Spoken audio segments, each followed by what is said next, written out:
大家好，歡迎收睇 Dr. Pom 健康資訊。今日想同大家分享嘅題目係認知障礙症。你有冇試過突然間唔記得咗想講乜嘢，或者喺好熟悉嘅街頭，一時間諗唔起應該向左轉定向右轉？隨住年紀大咗，我哋難免都有呢啲少少嘅老糊塗。但係有一種情況遠比呢個健忘嚴重得多，佢就係叫做認知障礙症，亦即係以前我哋成日講嘅腦退化症。首先，我哋要分清楚健忘同認知障礙係兩回事。健忘嘅人可能會唔記得咗鎖匙放喺邊，但係之後佢可以跟翻自己嘅思路揾得翻嘅。或者有時突然間唔記得咗個人嘅名喎，但係嗰一陣會叮一聲又諗翻起。最重要，佢係完全有能力照顧自己嘅生活嘅。但係認知障礙嘅特徵就唔同啦，佢哋唔係偶然唔記得喎，而係將成件事可以徹底咁樣喺個腦度記憶裏邊抹走。例如煮餸嘅時候，佢不但只唔記得咗落鹽，甚至佢冇意識原來需要落鹽喎。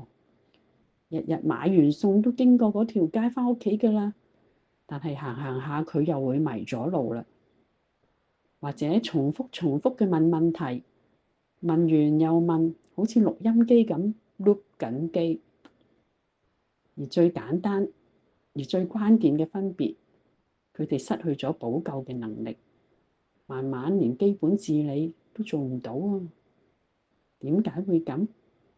成因有幾類，最常見嘅係阿茲海默症，因為大腦積聚咗異常嘅蛋白，侵蝕咗記憶細胞。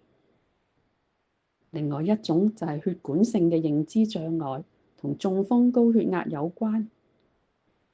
而家雖然未有根治嘅方法，但係治療嘅重點係在於控制同埋延緩，透過藥物穩定腦部嘅功能，再加埋呢啲認知訓練，係可以有效咁提升患者嘅質素。至於控制嘅重點，好大程度係掌握喺我哋自己手入邊㗎。記住，第一，控制三高，靠自己啦。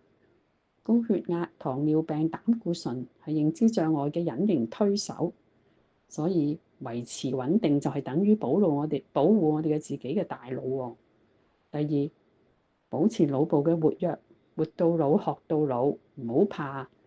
例如而家流行嘅智能家居用品，好似一個好簡單嘅智能血壓計，都可以成為日常生活嘅小幫手，既能夠得知我哋血壓嘅情況，控制三高，加埋佢入邊可能有啲活動功能同埋提示打卡嘅 Apps，就可以成為老友記嘅新玩意，為大腦儲備本錢啦。第三，一啲運動同埋社交都唔可以少。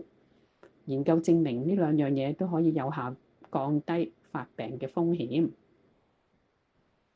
認知障礙雖然唔係一條容易行嘅路，但係只要及早分辨、積極面對、用愛同行，我哋仍然可以捉緊每一段重要嘅記憶。從今日開始，關心你嘅大腦，同樣要關心你身邊嘅長者。如果大家想知多啲有關呢啲健康嘅資訊，請上 Dr. Pom 嘅網站，亦歡迎大家直接致電向我們查詢。多謝。